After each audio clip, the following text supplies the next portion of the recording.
I don't wanna say anything, cause if I do I might say the wrong words. Oh no. So I'll keep my mouth shut and not listen. Afraid I'd lose you if I didn't. Till we find what we're missing and compromise. So I'll keep my shoes on and not leaving. We're on thin ice, winter season. Can't we find a single reason not to say goodbye?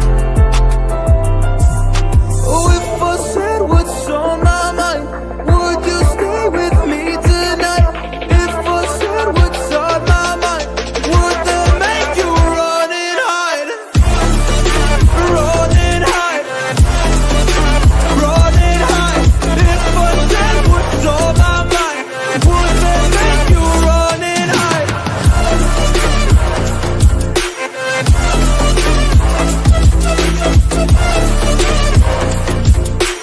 Would that make you run and hide? Run and hide. Run and hide. Oh, would that make you run and hide? Don't know what to do anymore. I'm out of options, nothing's working. I'm out of service. Come help me now, I'm fucking nervous. I'm trying but can't scratch the surface. So I'll keep my mouth shut and not listen. Afraid I'd lose you if I didn't. Till we find what we're missing and compromise. So I'll keep my shoes on and not leaving. We're on thin ice, winter season. Can't we find a single reason not to say goodbye?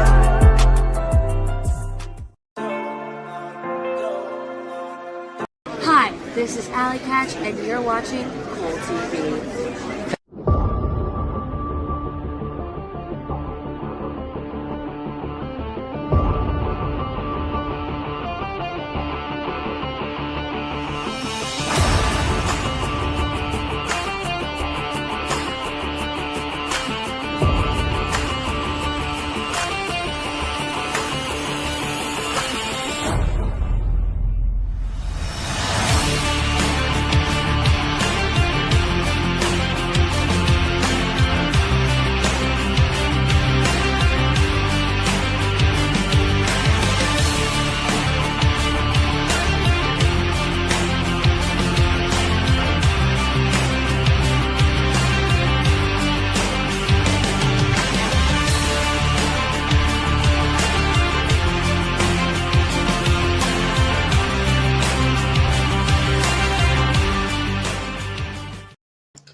Greetings and salutations, everybody, and welcome back to another episode of Pro Wrestling 60, where I don't think my mic is working.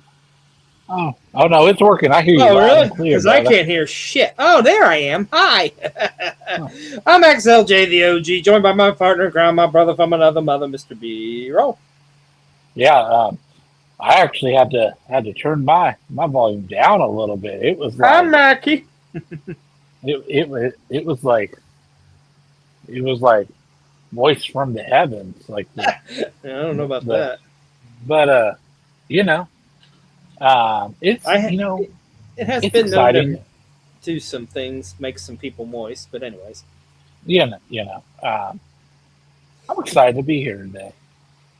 Yeah, happy Memorial Day weekend to you, sir, to everybody out there. Hope everybody had a great Memorial Day, enjoyed the weather, got to grill out, whatever it is, and just relax. And, of course, pay tribute and remember our soldiers, because that's what today's all about. So,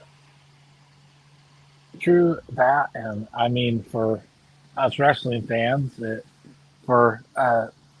think a large population has the day off today, so it was nice not have to worrying about watching a Sunday night pay-per-view. It's like, oh, I don't have to get up super early in the morning. Yeah. So those of us, I took a little advantage and slept a little. Well, I mean, of course, the dogs. I know you know the struggle with the dogs, but 7:30 maybe. yeah. But Well, anyways. was able to lay back down after that and maybe till about like 9, and then it was like, okay, Oh my God, you slept in forever. Shit.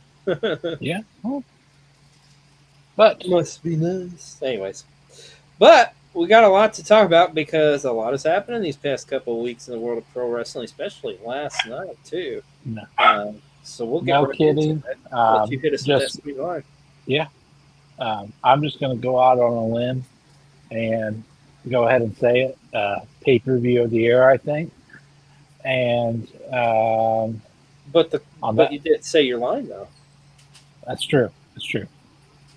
But still, I want to preface it with this, like pay per view of the year. This is going to be the PW60 show of the year. So Shit. uh, Okay. episode episode 129, Yep. PW60 show of the year. Um, so strap in, folks. The clock starts now. There we go. And yes, last night was grandiose on an epic scale. We were talking about AEW's Double or Nothing 2026. You know, we the sickos knew how good this show was, but I think let's face facts. Let's call a spade a spade.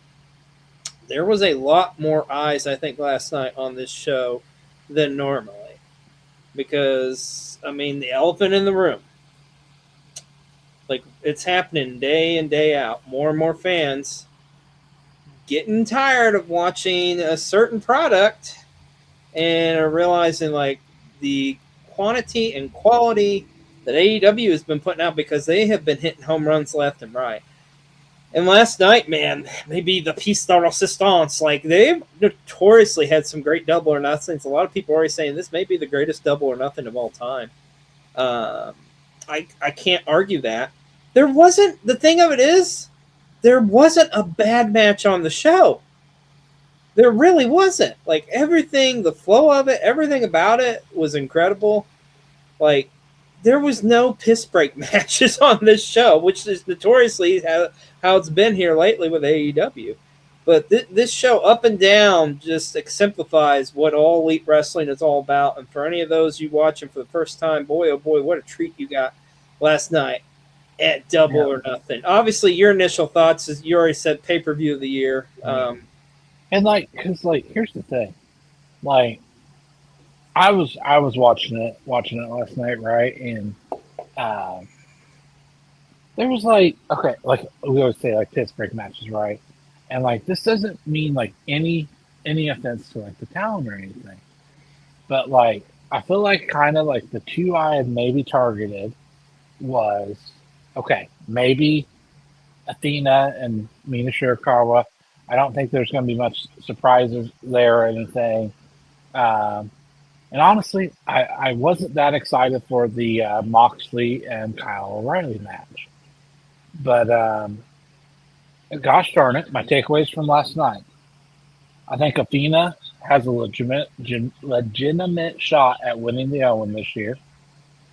And Kyle O'Reilly should have won that match, I think. But I would argue with you. Well, I don't want to divulge too much, but in my opinion, I would say that the Moxley Kyle O'Reilly match was the match of the night. Oh, okay. Fair enough. Fair enough. It was definitely in the consideration, because there was a lot of, like, you could literally claim about any of these matches as match of the night. But let's run it down. Of course, we got to talk about the main event, what it was all about. Darby Allin on this amazing run, this historic run, this run like any other, defending the AEW championship for a record 8th straight time within the span of what, like 6 weeks or something like that, I think it was. It was insane. Going in this against MJF, of course, if MJF lost, he would have to lose his hair. So obviously his back was against the corner. But I love everything about this match. It was a great main event matchup. Awesome to see, especially too when you look at the foundation of all Elite Wrestling. A classic one-on-one matchup between two of the pillars. And you know that the pillars thing has been thrown around and talked about, But I've said from day one, I think you kind of been in agreement with this too. The two standard bearers, the two definitive answers as far as yes, they are in fact pillars is MJF and Darby. Like Well, and you they, can't and dispute they that. are they are very much like yin and yang, right? Yeah, Like polar opposites, uh, different styles, and like um, so like yeah, they they are like they are forever meant to be rivals. they are, and it's a great rivalry. It's so healthy and vibrant and good for all elite wrestling. These See, two originals. Um, I feel like this rivalry is like really special to me too, because I don't know. So let wind the clock way back here, but so largely when I was getting into wrestling was around that full gear time where Hangman was about to win the title for the first time. oh yeah, I think these two met on the opening of that show. They did. Yeah, yeah. So I mean, and once again, MJF, how'd he do it? That tombstone off top rope, but of course, the ultimate. It's the side headlock takeover. I think that's forever going to be with them, and I love it. This is deep rooted. This has been going on for years, even past AEW, really, if you think about it. But what a story! What a run with Darby Allin. I mean, I loved him. You know, people can argue like, "Oh, well, he was a transitional." I see. I don't look at it that way. no, I mean, no, the it guy was was just defending that belt left and right. I mean, they told a tremendous story. That's exactly how Darby would have wanted to do it. Was to defend it left and right all the time, 2 times a week. He ran out. His body physically gave out on him. The spirit of Darby Allin did not, but his body physically gave out on him, and thus MJF was able to capitalize and win his third AEW championship, putting him yeah. in very elite status, no pun intended, as the only other man in AEW to hold that title that many times is John one John Moxley. Moxley. So Yeah, it's just and I would say too. I wish we had a stat guy like that. Just had a stat guy that just gave us stats. But I guarantee, like Darby probably defended this more than I don't know during one of like. I wonder how like you're looking at one of MJF's previous title I runs. think B-roll. If you look at when MJF won that belt at World's End, to when he lost it to Darby, I am fairly positive that Darby had more title defenses than MJF did in that time frame. I would almost guarantee it. What I'd happened put to money it? on it. Yeah, So but what a run! What if a anybody great wants to be our stat guy, yeah we don't pay well, but yeah. or But, or at all. we, But we have we have good benefits. Benefits of working for Cold TV and being a part of an awesome YouTube channel, among other things too. B-roll might kiss you on the mouth if you ask for it nicely. you never know. You never You know. never know. But the story wasn't over on this one because we got a very shocking turn of events at the end of the night, which honestly I did not see. But Kevin Knight coming out thinking he's gonna help Darby protect him from MJF getting attacked, and what happens? Kevin Knight attacks Darby Allin. B-roll. What do you make of this? Like, why was Kevin Knight attacking Darby Allin? Okay. So you know my opinion on Kevin. Never really just I just haven't figured it out yet. Like I haven't figured out why he's getting pushed so much. And I still don't know if I'm there. But if there was a stone that could be turned to maybe get me a little interested in what's going on with him, it could be this maybe. Could be. Or maybe it's just gonna make me hate him all the more. Let me ask you this. He's a heel now. Do you think something went off in his head when he was challenging for the AEW championship and come up short against Darby? Or do you think like it was the match with MJF? Maybe a combination of those things? And on top of that, is he aligned with MJF going forward, do you think? I doubt that last part. Um, I kind of do too, but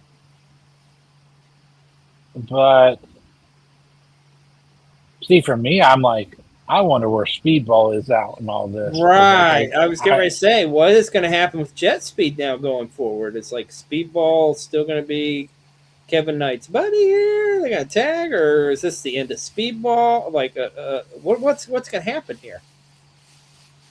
I have a feeling, and I don't know that I like it. I have a feeling that Speedball is going to follow Kevin Knight. I have a feeling. I don't know.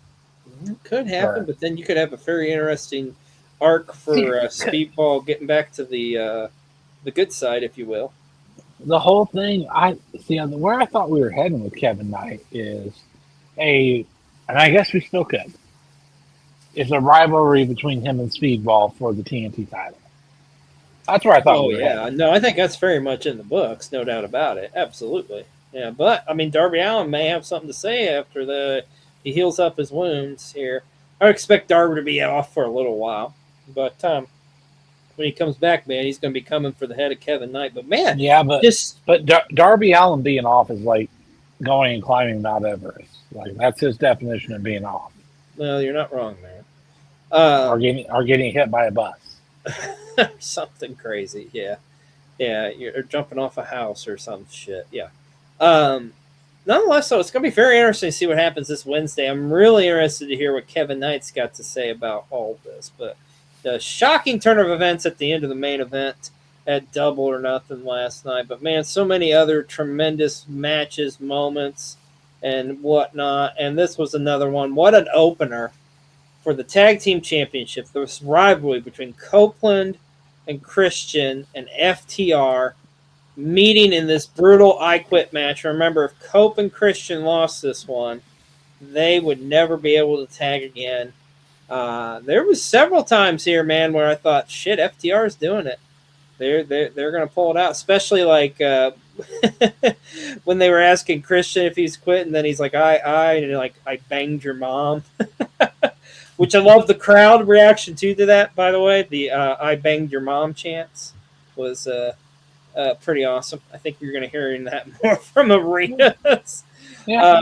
And then, of course, we got the return of Beth Copeland, the former Beth Phoenix, coming out looking strong as hell. What about that spot, too, with Cash Wheeler and Stokely going through the table, the flaming table? So that was like, I feel like Chef's Kiss. Right. A lot of homages in this one. A lot of homages. It kind of like the equivalent of like, do you think they're gonna do the thing? Do you think they're gonna do? They did the thing. They did the thing. Yeah. For some reason I felt it in my gut, especially when they're moving the top rope. I was like, they're gonna recreate that damn spot from Edge and Foley. How much you want to bet? And sure enough, they did. And like, and Foley like being there, like you right, know what I mean? Like it made sense. It was like two things meeting under the mistletoe. right. But at the end of the day, Christian and Cope were able to pull it out and make FTR submit, say I quit. And folks, we have new AEW World Tag Team Champions. It's Copeland and Christian. But more importantly, this amazing statistic, the last time that these two guys won the tag team titles in any company was all the way back in 2001. Oh my God, it's over 20 years ago. Where were you in 2001, B-roll? You were like junior high or something, maybe? Probably like in junior high. It's crazy. It's the last time. Hadn't even had my first kiss yet. Yeah. It's crazy to think, man. But here we are, 20-some years later, they're the new tag team champions. And, of course, our wrestlers of the week this week are Copeland and Christian, who are your new AEW tag team champions. I cannot wait to see some of the matchups. Obviously, the one everybody wants to see them and the Young Bucks. It's going to happen at some point. So I'm not to be sure. like greedy wrestling fan, but do you think we ever get like Beth in like a one-off match or something? Oh yeah, Like I a think. Oh yeah, I think so. like a women's singles Oh, match? absolutely. I think she will. I definitely think you'll see her at some point. Absolutely. I'll tell you one I'd like to see. How about give me some Beth Copeland against Chris Statlander? I think that'd be a hell of a Heyo. matchup. So. But once again, our new tag team champions, Cope and Christian, are our wrestlers of the week. Oh, baby. Let's talk about this one. It was a match that we've been waiting months to see, finally taking place at Double or Nothing. Kazuchika Okada defending the International Championship against Takeshita. This rivalry has been building for several months now. Of course, they first collided at World's End in Chicago. That did not go Takeshita's way, as Okada did use a screwdriver to help him out in that one. But this one was as clean as a whistle. From bell to bell, that is. Back and forth. This was just a classic strong style, amazing matchup. Like, it's crazy. This was like the second match on the show, and holy shit, that crowd was. I thought like after the tag match, it was like, okay, they're gonna come down a little bit. Nope. They were hyped as fuck for this one, as they should be. My God, this match, in my opinion, delivered the hype of what we thought it could be, and then some. Definitely blew the World's End matchup out of the water for sure. What did you think of Okada and Takeshita at Double? Oh, it was absolutely amazing. Loved the storytelling in this matchup. Like especially like they're stealing each other's moves, and like you said, like you just like you really that Japanese like Japan fighting spirit was really like on display in this matchup. Just like these are, I mean, to me, like these are two icons of Japanese wrestling. And it feels like so almost a little bit wrong to say that about Takeshita at this point, but look at all he's done so far. I mean, he's still so young, and like there's nowhere to go but up from him, and it's like it's kind of like looking in a mirror almost, like the two of them. Yeah, I mean, you could argue and say, yeah, this could be a passing of the guard, so to speak, because we know how dominant Okada was for so many years in Japan. But Takeshita is the new guy. I mean, he is the man. This man successfully working for 3 promotions in the world, not just like in on one continent, like throughout the world. It's amazing. And of course, at the end of the match, Takeshita would successfully defeat Okada to lay claim to the International Championship. But there were some shenanigans at the end of this one, Mr. B-Roll. We've got the Don Callis family kind of looking like, oh shit, they're going to turn on Takeshita. And then who makes his return? The proto star Kyle Fletcher comes out, seemingly taking the side of Takeshita. However, Kyle Fletcher would turn on his brother, Konosuke Takeshita, leaving him high and dry and showing his allegiance to the Don Callis family. But did you notice there's still kind of some dissension there? Because Fletcher grabbing that international title, who else was grabbing it too was Okada. So we'll have to see how that falls out. But it does look like Kyle Fletcher is back from injury, which I'm sure that's a lot sooner than we were anticipating. But that's amazing. I hope he is cleared and ready to go, because that pop when he came out was glorious. That New York crowd was going, as the late great Pat Patterson would say, banana. I mean, it was a massive ovation. New York's got a lot going for him right now. I mean, Kyle Fletcher came back. They're saying Nixon 4. Like, we shall see. But, well, either the Spurs or the Thunder will kick the shit out of him. But anyways, I digress. Kyle Fletcher, though, back in AEW. But this matchup was incredible, glorious. It had everything you wanted. And in the end, you had some great storytelling, too. It's our match of the week this week here on PW60. Konosuke Takeshita and Kazuchika Okada like B-roll says, I mean, we could have chosen several different matches, and no argument on what could have been match of the week.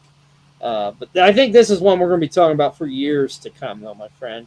And I also think this is a match of the year candidate as well, I would say. So, awesome matchup.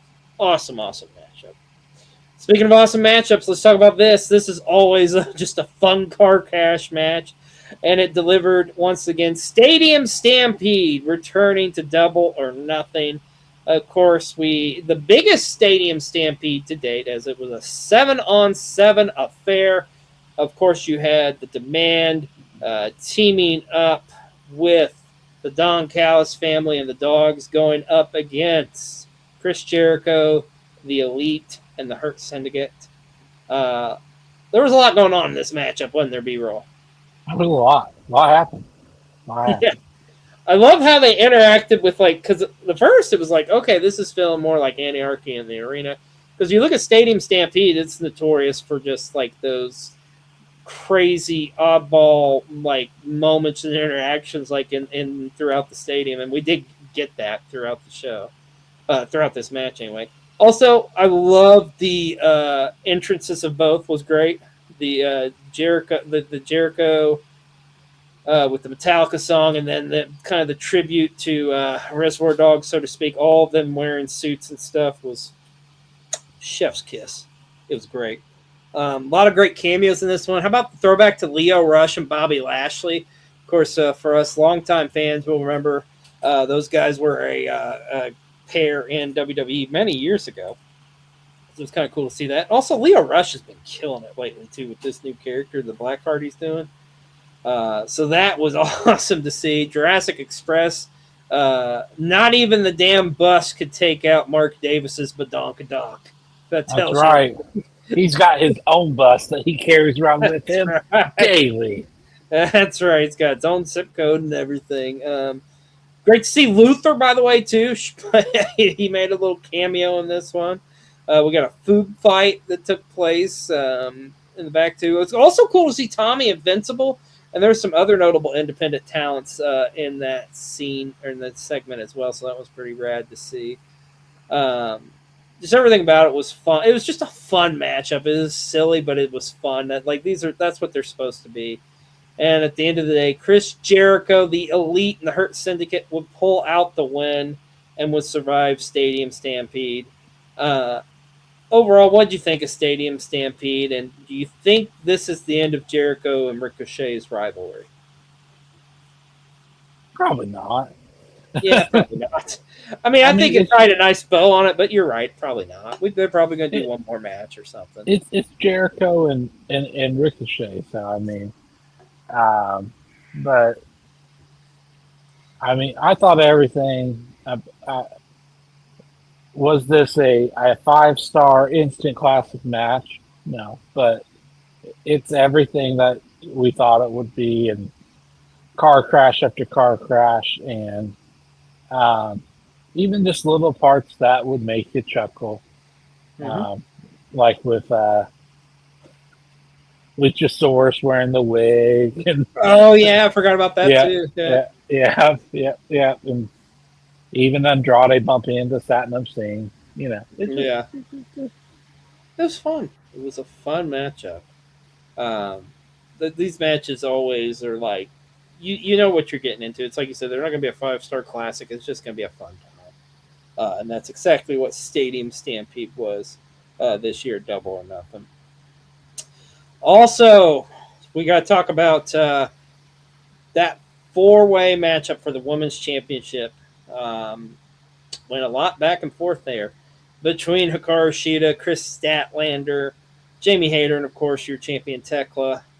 And the Toxic Spider was able to pull it out once again, although she kind of had a little bit of help with the falling out between Shida and Chris Statlander, which doesn't surprise me. Like we all kind of saw that coming a mile away. But sorry, this picture is very distracting. I did not realize that when I put this slide together. It's very, it's very, erotic? Is that what you're trying to say? A little bit.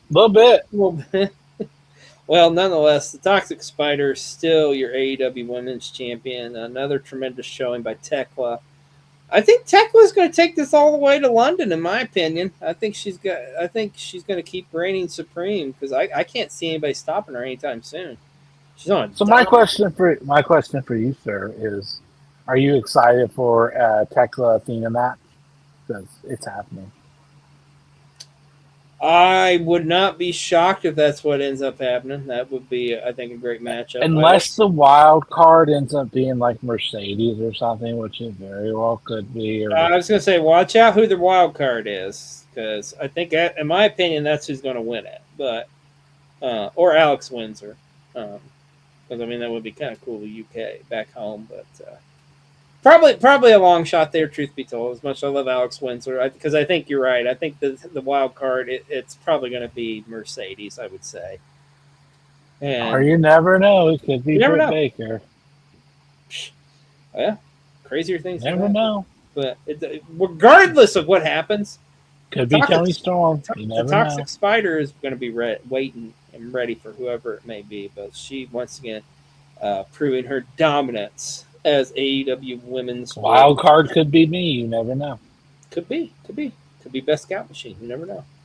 Never know. Well, this is the match you talked about earlier. A lot of fans calling this matchup of the night as well. Kyle Fletcher and John Moxley once again in their storied rivalry. These guys, God, they just have such damn good matches. It's crazy how good their matches are between these two. Of course, this one for the Continental Championship with no time limit. Tremendous back and forth, but John Moxley was able somehow, some way to pull it out, get the win, retain his Continental Championship, and you see the mutual respect between these two at the end of this matchup. Just a hard-hitting battle between just two really strong style wrestlers, I would say. What did you think of Mox and Fletcher? Because you said, wasn't really like looking forward to it on paper, but this was kind of one of your highlights of the show, wasn't it? Yeah, no. Like honestly, this match had me on the edge of my seat. And like I said, I was not looking forward to this match at all for whatever reason.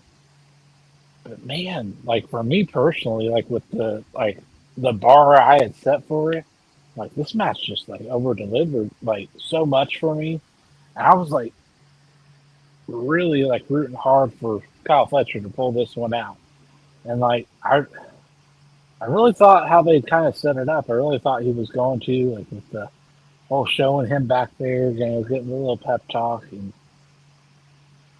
I don't know. I still think ultimately maybe we're not done here. But they did say this was Game 7, so maybe we are. I don't know. Um, I mean, I would love to see. I would love to see it again personally, but I could even see this somehow leading to Kyle O'Reilly joins the Death Riders. I could see it going there somehow. Yeah, could happen. But I don't know. Crazier things have happened. But I think for now we're kind of done with this. But don't be shocked if we at some point there's a rematch between these two because it's just anytime they get together, it's just too damn good. Like it's just a damn good, solid one-on-one matchup. But I don't know, man. Mox, ever since he won that Continental Championship, it's been. It's funny because if you take a look at this reign in comparison to when he held the AEW title last year and how we are all hating his guts for hiding the belt now, and now he's like proud of this and just proud of his work. It's an interesting dynamic to see from where John Moxley was a year ago to now. Both are tremendous stories that they're telling right now, but it's interesting because like really nothing has changed about Mox. It's just the way he's like carrying himself, so to speak, I would say.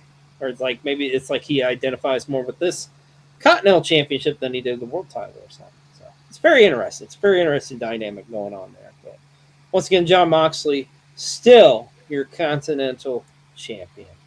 And that's that most wonderful time of year because the Owen Hart tournament has officially kicked off in All Elite Wrestling. We got a couple of amazing first round matchups at Double or Nothing. This one right here, this is another one I think people could say maybe match of the night. A dream matchup.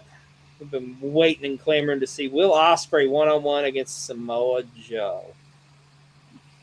Ospreay, man, he had his hands full with the former two-time All Elite Wrestling World Champion. Mm-hmm. Joe was out to get revenge too, considering he kind of has been feeling betrayed by Will Ospreay's weird partnership or training regime or whatever you want to call it with the Death Riders. As soon as you said that, like I had Taz's voice pop in my head. Shouldn't have pissed him off. Yeah, shouldn't have pissed him off. You're not wrong. But man, this was a great matchup. Let's talk about this. What's fascinating to us about Will Ospreay?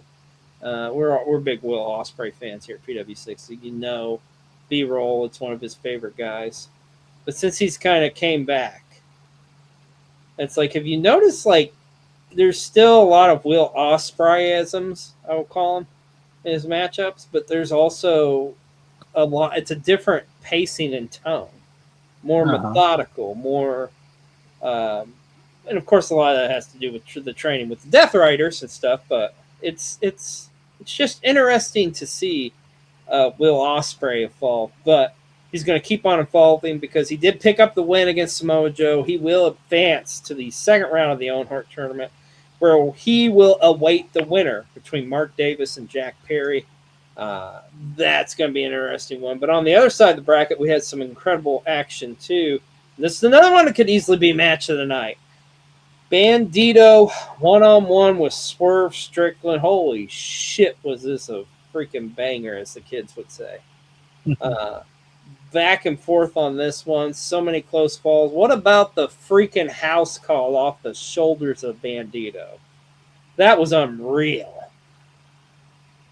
Yeah. What about the freaking, I think, what does he call it? The 21 gun salute while, like, Swerve was on the mat? Like, oh, yeah. Like, it's like, how do you do that?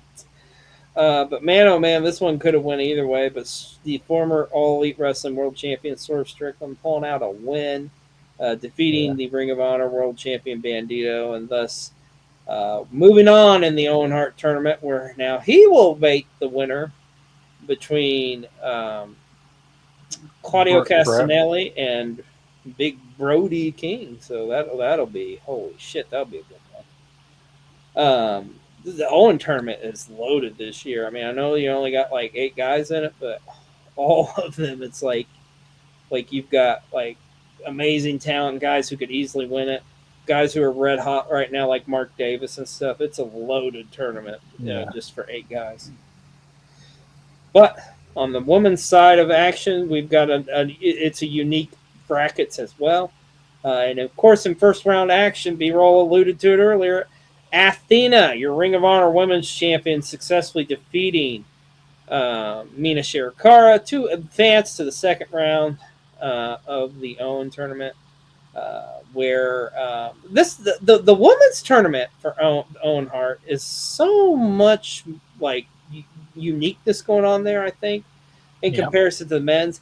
And what I mean by that is just like there's so many, like, you've got a competitor from CMLL, you got a competitor from Stardom, you got the freelance Joshi wrestler Sari competing in this thing. I mean, and we've got a wild card who we don't know who the hell that's going to be. Very interesting how this women's Owen's going to go down. But I think you're right, though, B-Roy. I think Athena is one of the front runners to win this tournament and finally get that AEW Women's Championship around her waist. Wouldn't shock me in the least bit. I think the Owen on the women's side this year. Now, like we said, we have to preface it with, like, we don't know who the wild card is. I think it's the coming out party for Athena, like on the AEW side of things. Like even if she gets all the way all in and doesn't win, like that's what I'm viewing this as.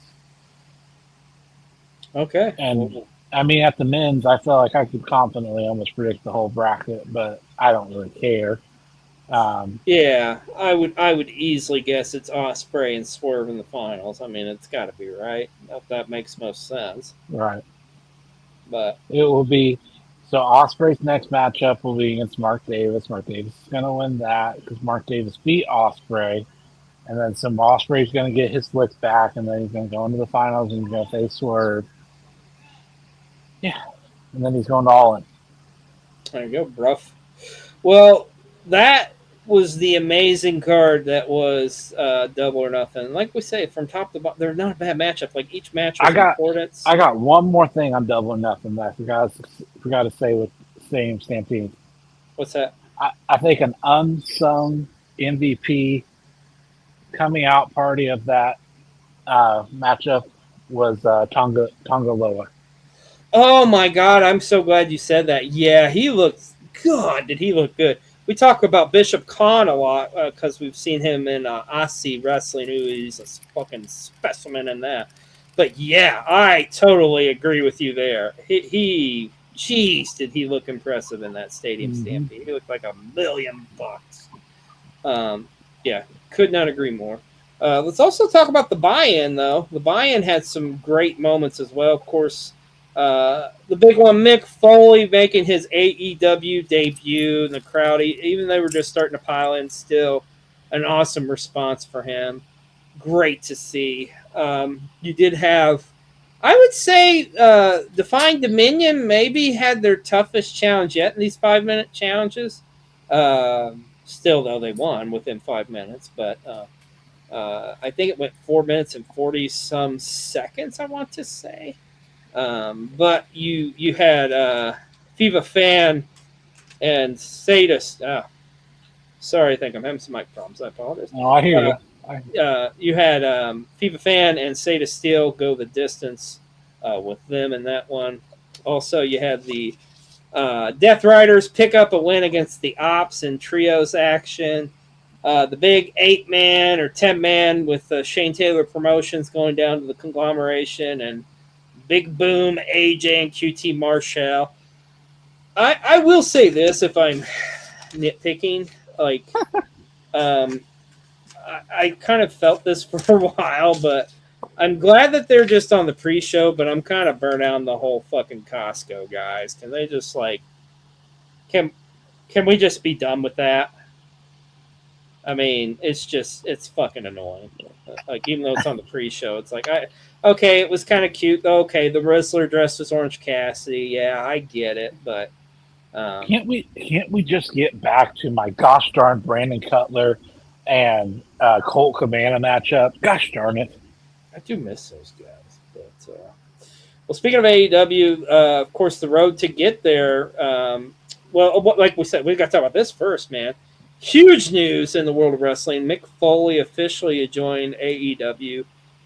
This to me, like we love Mick, but this to me felt so genuine. So like he just looks so happy to be there, and like what a card to like make your debut on, so to speak, with Mick Foley. I'm excited to see what Mick does going forward. I believe he's going to be doing these pre-shows with Renee Paquette, but I'm sure they're find some other things for Mrs. Foley's baby boy to do. But man, it's how great is it to see this graphic that Mick Foley's all elite. This does my heart good. Feels like all is right in the world. All is right in the world, and we also need RJ City there too. But Eh. I'm okay. I'm okay with this. I'm just saying, but like I say, it's a tremendous week in AEW. We also had the Dynamite. We got to mention that. Had some great matches on Dynamite this past week. Of course, Mox and Fletcher going the time limit to set up the matchup at Double or Nothing. We also found out, unfortunately, Willow Nightingale is going to be injured and is out of the Owen tournament, as well as she has to relinquish the TBS title. So we definitely want to wish her well. Hate seeing that happen, man, because we love Willow. I mean, she's amazing. So It's a bummer to see. What a matchup, though, with Tommaso Ciampa and Mark Briscoe, that no DQ matchup. Holy shit. That match went freaking hard. And then Darby. Anybody need any cheese? Yeah. And Yeah. and the Darby and Speedball matchup for the AEW Championship. Of course, you also had the conglomeration on Collision with Challenge for the tag team titles, of course, coming up short there. But man, AEW had a tremendous week with Double or Nothing. All the momentum they got with Dynamite and Collision was awesome. Going to be some amazing weeks to come. But Mrs. Foley's baby boy, once again, he is all elite. It was interesting enough, though, on Mick Foley's first day that, of course, AEW is going to be rolling out the red carpet for the hardcore legend himself, Mick Foley. And it just so happens to be that we have some actual backstage footage of the event planning that went into Mick Foley's debut at All Elite Wrestling. Check this out. Hello, P.W. Sigley. It is I, Marty Hyman.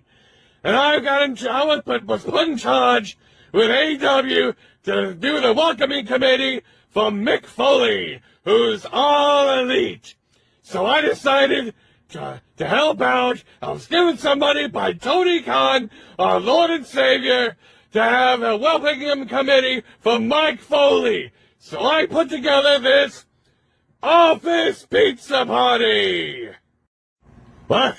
What did I do with the other 10 grand? What are you talking about? This is expensive pizza.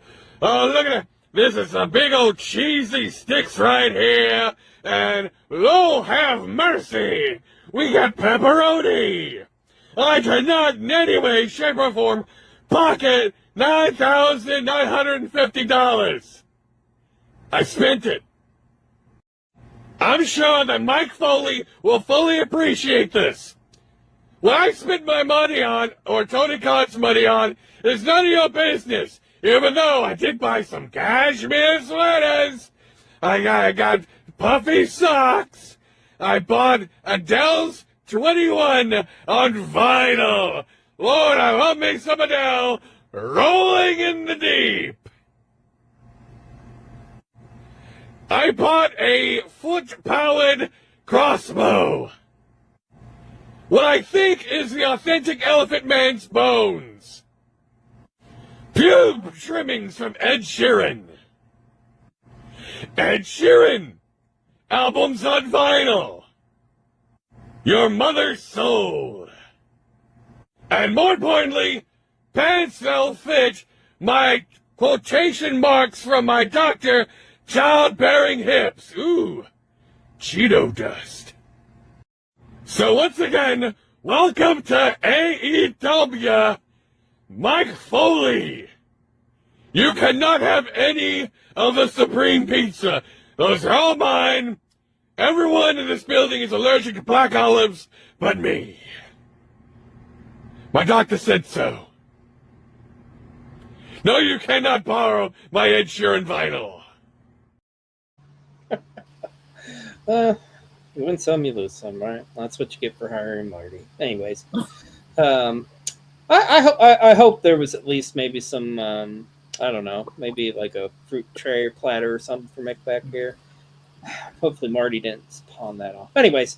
Marty. Oh, Marty. Well, let's turn things to New Japan Pro Wrestling. And right now, if you are a Super Junior wrestling fan, this is your time of the year because it's the best of the Super Juniors is going on right now in a large field we've got going on there. We do got some updates for you on the blocks. Now, first off, in the A block, we have got CMLL's Titan in a strong lead with 10 points in that block, leading that block.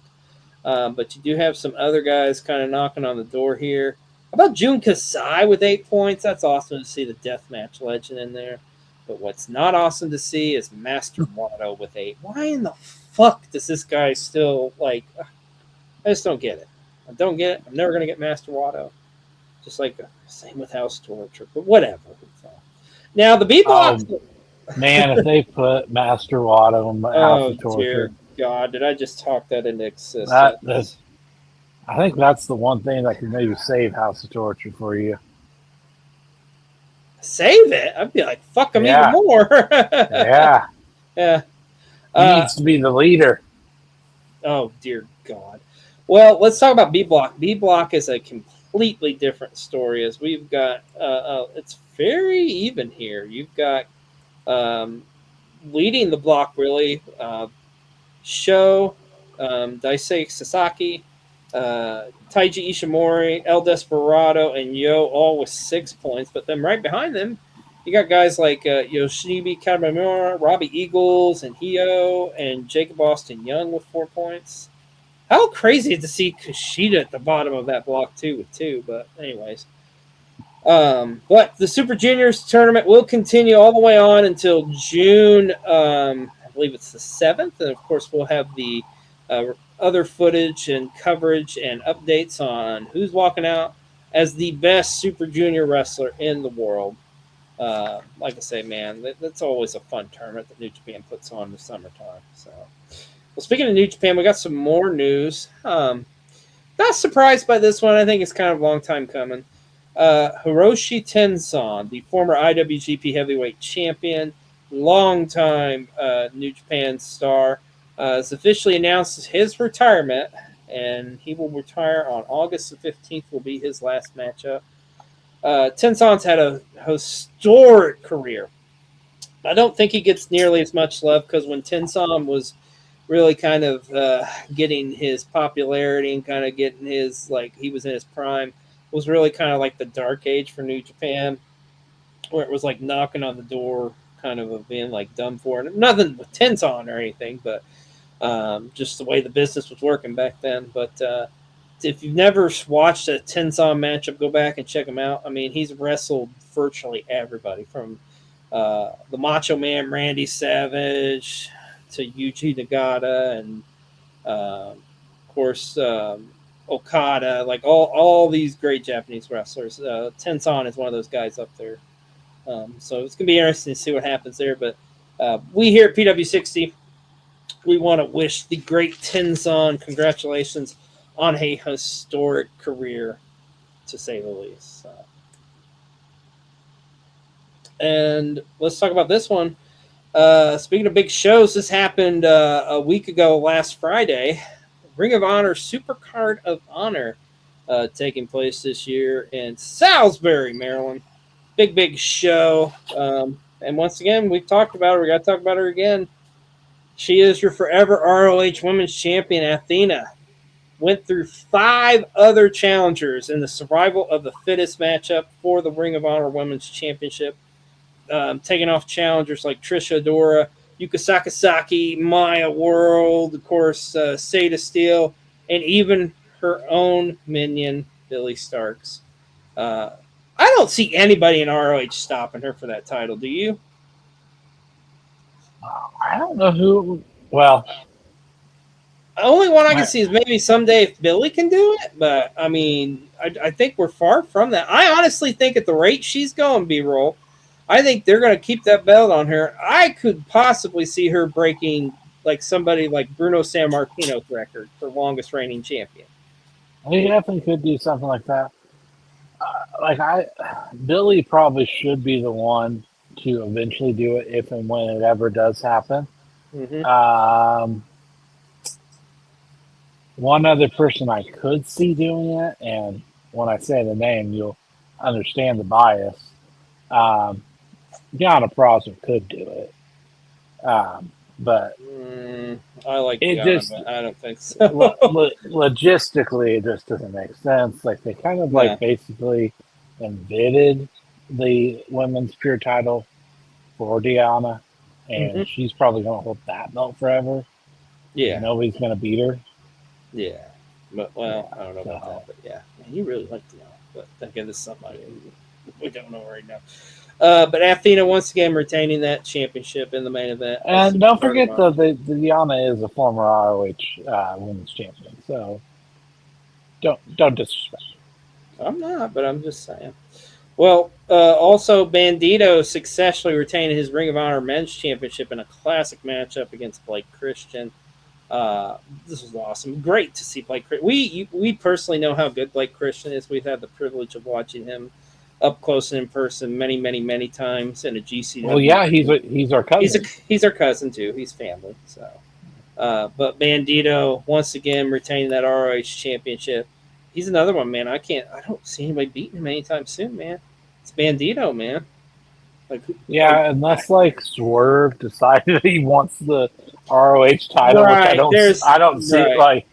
Hey, I'll say this: if you put Swerve and Bandito in the ring again, I don't think it's the same result. I don't. Oh yeah. I think Bandito gets that win back, but yeah, I don't know. But tremendous matchup for the Ring of Honor World Championship at Supercard of Honor, and also we got new trios tag team champions. I know you can get behind this. The Outrunners and Dalton Castle successfully defeating Shane Taylor Promotions to win the trios championships. Oh, it was so good, so good. I love me some Dalton Castle. We need more Dalton Castle and the Outrunners, for that matter, on our TVs. On a he would be Dalton Castle would be a good champion, but him being Bandito though, I don't see it. I don't see it. But Supercard of Honor was a loaded show. Got a lot of shine put on the pure matches because there was a total of 3 pure rules matches. Of course, you had kicking off the show Nigel McGuinness picking up a big win against Josh Woods. Also, yes, Deonna Purrazzo successfully retaining the women's pure title against Diamante. Lee Moriarty successfully retaining his pure title against Ace Austin. She's another one, man. I think a lot of people don't realize Lee Moriarty's been the pure champion for 2 years or something like that. So yeah. He's another one. I don't know. Like another one, just kind of like that. Like there's certain wrestlers that like those titles are just like built for. Yeah, he's one for sure. Yeah. Also, the new Ring of Honor World Television Champion AR Fox would successfully retain his TV title against Leo Rush, who's red hot right now. And Red Velvet would successfully retain her TV title against Viva Fan. Overall, just a great show. Oh, yeah, and we can't forget Mark Davis, the big badonkadonk, retaining his AEW national title. Get you a Ring of Honor Club subscription. You can go back and watch this amazing card. It's definitely worth it because Supercard of Honor, it was just a fun night of wrestling. Is the best way to describe it. Just great in-ring action. If you love that, then you'll love ROH Supercard of Honor. Speaking of some great action, Game Changer Wrestling's had a big couple of weekends. Of course, last weekend, they was on a tour here in the Midwest, hitting up Michigan, Illinois, and Iowa, which I believe they're making their Iowa debut at the Ring of Dreams show. Big matchup there with one called Manders cashing in his brass ring against Atticus Cogar. Looked like maybe he was going to pull it out, but Atticus Cogar would successfully retain his GCW championship. But man, I had a feeling that Manders was going to win that damn one, but didn't happen, man. Atticus Cogar, once again, still the GCW champion. He would also have a successful run this weekend as well. As GCW was international, baby.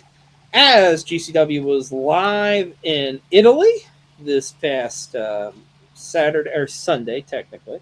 And also, just recently, they were in France, too. So, GCW all over the place, man.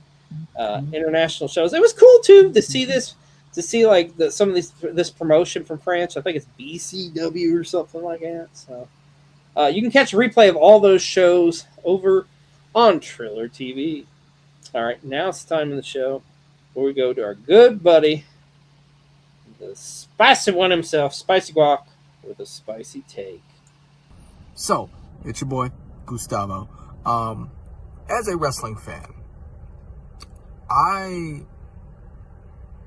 you're going to hate me for this, but I don't have really any wrestling figures And I probably will not be collecting some, if any. Really, I mean, the only ones that entertain me are like the weird little trinket ones that like you get from Target or whatever. The little like not even bendy, like those guys. Like, I feel like I don't need another hobby. I don't need another addiction, and I don't need to flex on people that I'm a pro wrestling fan. I'm already autistic. I already know too much about dumb things. Like, I don't need you to remind me that my childhood was sheltered, sir and or ma'am. I know. Oh, well, thank you so much. But I agree with that too, by the way. Like, I do, like, all my stuff's retro that I collect. That's kind of my rule. I don't, although I got some new figures, but not a whole lot. But anyways, I digress. Thank you so much, Gustavo, aka Spicy, for that spicy take. Speaking of independent wrestling, let's talk about some big independent shows that have taken place. House of Glory's Raging War took place this past Friday.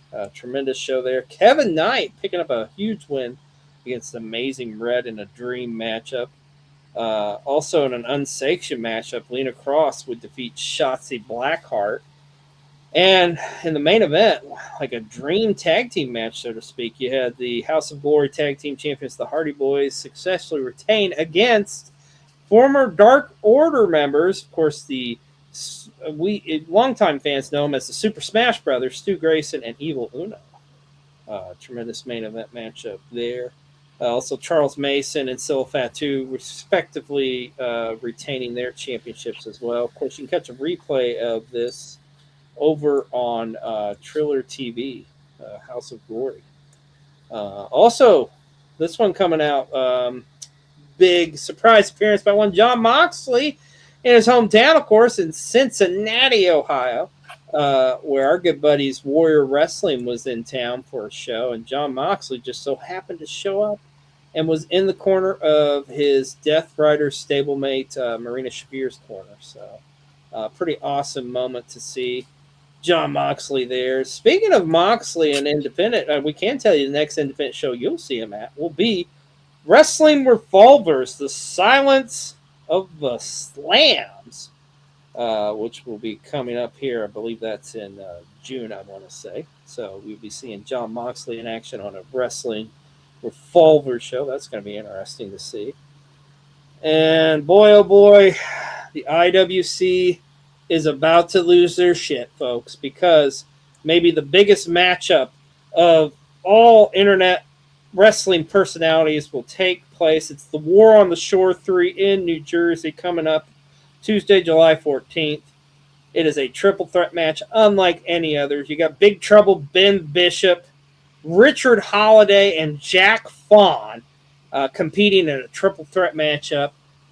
I'm just thinking of like all the freaking shorts and amazing content that's going to come out of these three, like building up to that and after that match. It's going to be insane, dude.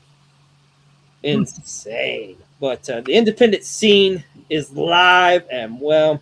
And speaking of which, you just saw him, our good buddy Spicy Guac, a.k.a. Gustavo, has been a busy man lately. He has been killing it. As a matter of fact, let's take a look at one of Gustavo's recent matches here on PW60, exclusive to PW60. Wait, who's coming? I'm going to the restroom. I'll see y'all later. You don't like Gustavo? Oh, he's with the vacuum. Accompanied to the ring by Bobby Lennox. Oh, my buddy Bobby. From Ponce, My buddy Bobby. Rico. Weighing in at 225 pounds. Wait. La Wait. Submisión. Gustavo. Wait, So Gustavo's is he gonna fight Arabic or is JD? he Puerto Rican? Which one? Somebody explain. Gustavo's gonna fight JDM? Yeah. This, right? This match is going to last 8 seconds. Wait a minute. See, Oh, wait. What do those signs say? Bobby, Lennox. No, that's not right. That's the wrong. Sucks. That's the wrong pronunciation. It's booby. Booby Lennox. Booby Lennox sucks. There's a big sign over there. Well, they're right. The sign makers are right. You know, we just had a meeting about using words. I didn't say it. I read the sign. I read the sign. You're So right. she just read it. You're right. And once again, Booby Lennox's suit choices are questionable. And you said booby. Hey, I That's his like name. This is a three-piece. I like it. I found that out on various podcasts and places. And look, Santino Housen's having a great time. I ain't scared. No, I would have to say he's not scared. Of what, Ghost? It doesn't say I ain't afraid. Oh, that's right. I forgot. I know. Gustavo just got shook. Just got shook. That is the beginning of the end for Gustavo. That was great. Get out of the corner. Get out of the corner. Yeah, there we go. Fight back. Yeah, get him. That was funny. I'm sorry, but that was funny. Yeah, just do it. Oh, right in front of Booby. It's over. No way. That was it. Wow. If this is how the night's going to go, we're going to be out of here by 7. Man, look at that. All right. I can't even read what that sign says. Well, you can't win them all. Still, Gustavo is our boy, and we love him. He's still a beautiful man. Still a beautiful man. So, I think He there was ran some- into a very beefy man. yes, indeed. So, the annual is that time of year where the annual Hannah Kimura memorial show took place. This is a 6-1. I can't believe it's been 6 years since she's been gone.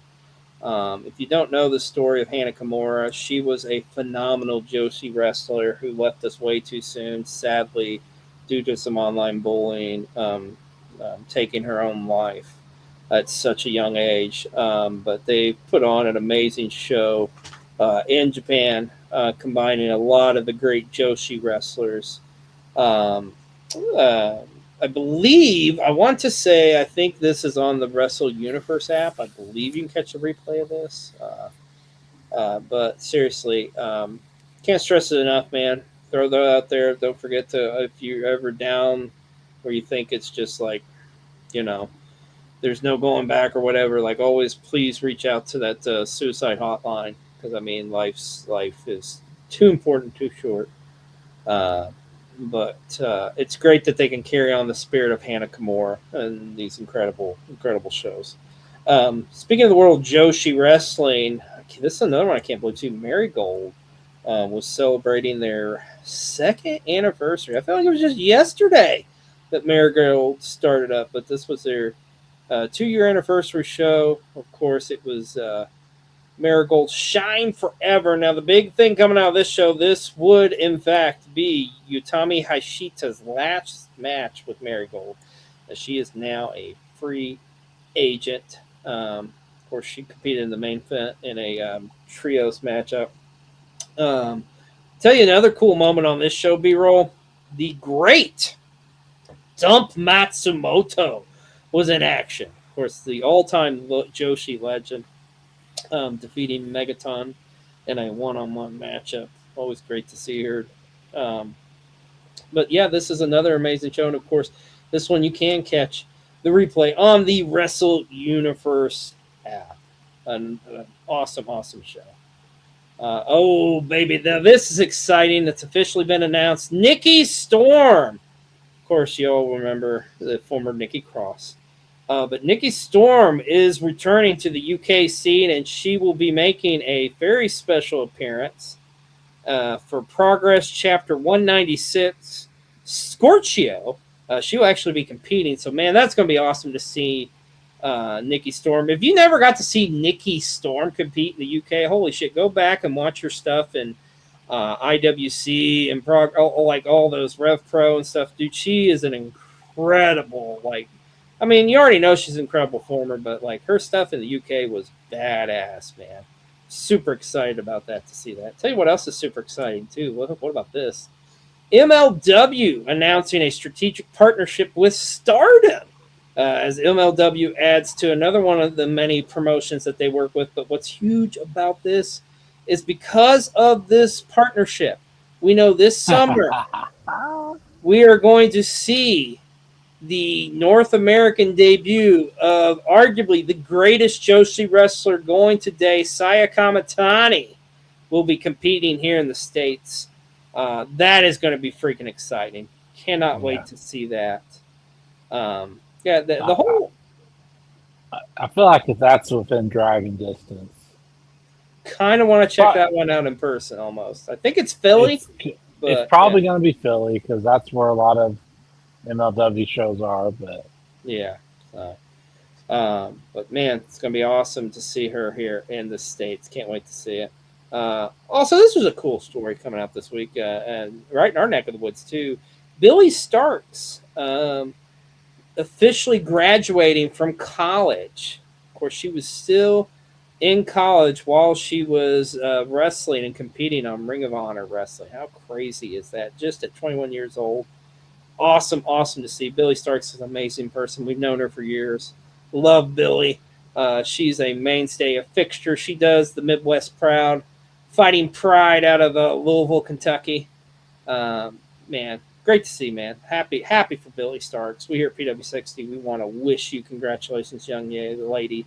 And I think we said it earlier, man. I do believe at some point she will be a Ring of Honor Women's Champion. I don't know when, but at some point she will be. This is a bummer of some news. You hate to hear this. Marty Jannetty recently had to have his foot amputated. Of course, he's been battling sepsis for years. He's had a lot of health issues. I hate to say it, I'm not shocked to see this, but it is kind of a bummer, man. You hate to see Marty Jannetty, one of the all-time greats, regardless of the shenanigery and whatnot outside the ring. I think I just made up a word there too, by the way. My brain was like beep, beep, beep, beep. But anyways, no, seriously, Marty Jannetty, man, we want to wish him well here. Hopefully get to see him still at some conventions and just be acknowledged for the great in-ring career that Marty Jannetty had throughout the years. Another sad story too, man. I hate hearing this. Pro wrestling superfan Flawed, who us longtime fans especially familiar with this face. There's even a documentary on him, for God's sakes, that was on Peacock, I believe. But he recently he's been dealing with some Parkinson's, and I guess recently had a fall near his home. There's some serious concerns about brain bleeding, but thank God he's okay. Everything's fine. Unfortunately, wasn't able to make it to Double or Nothing because God, I don't know if we've seen Flawed at an AEW show, but I need that, man. I'm sure he's been to them, but we here at PW60 want to wish Flawed well, man. Such a great wrestling, all-time wrestling fan. I loved watching this guy in the crowd over the years. You just knew, he just had, just looking at him right there, just emits such love and enthusiasm for the sport of pro wrestling. It's about this for a moment. Big story before Double or Nothing as Darby Allin was featured in an ESPN article. Let me say that again. Darby Allin, the AEW World Champion, was featured in an ESPN article. Well, yeah. See, even they're mad at WWE for not letting them grade their show.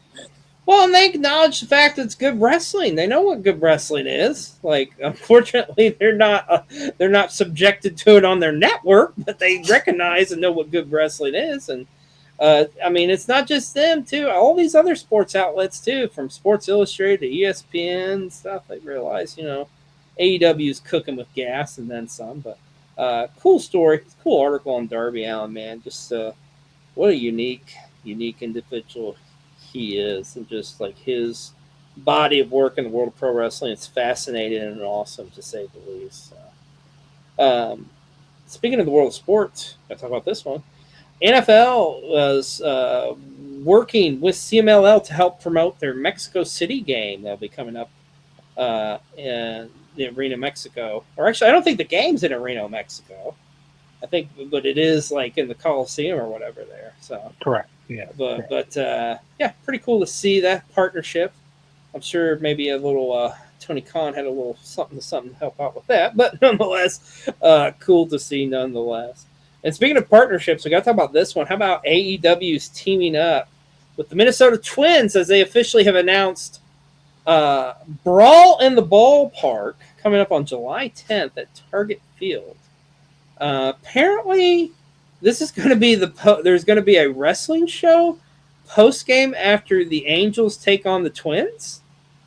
It's like you're getting double for your money there, man.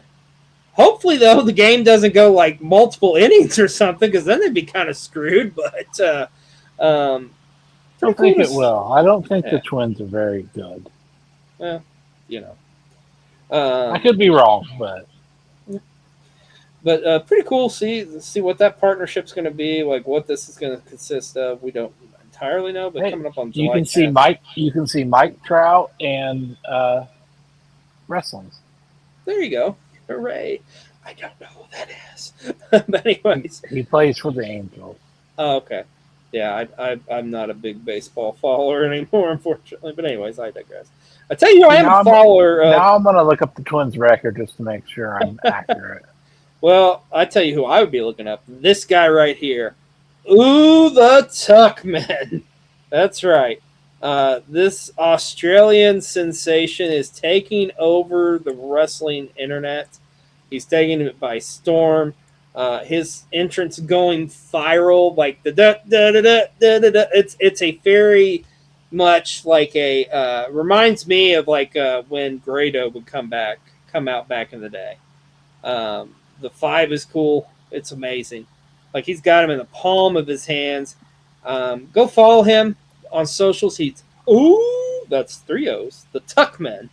You can follow him on all of his socials, as well as you can look him up on here on YouTube. I'm sure you can see some of his matches and stuff. And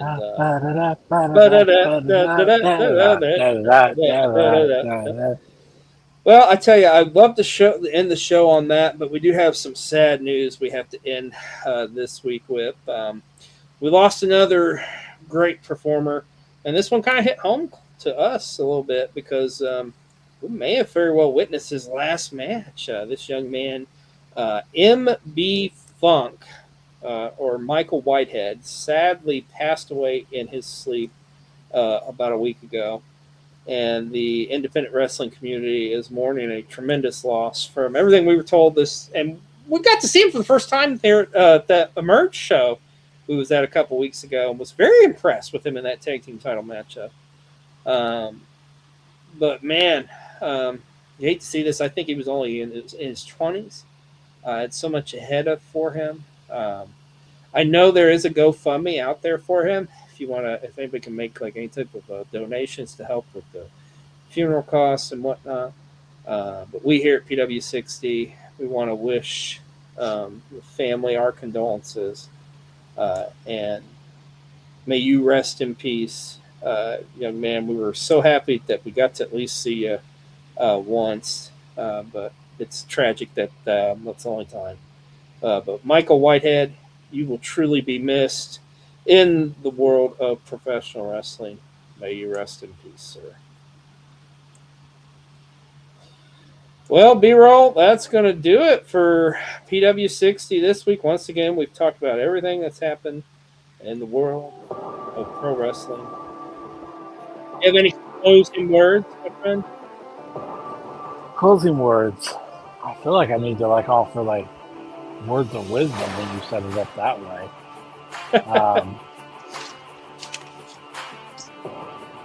Let me see here. Sometimes no words is better than any words. Let's just leave true.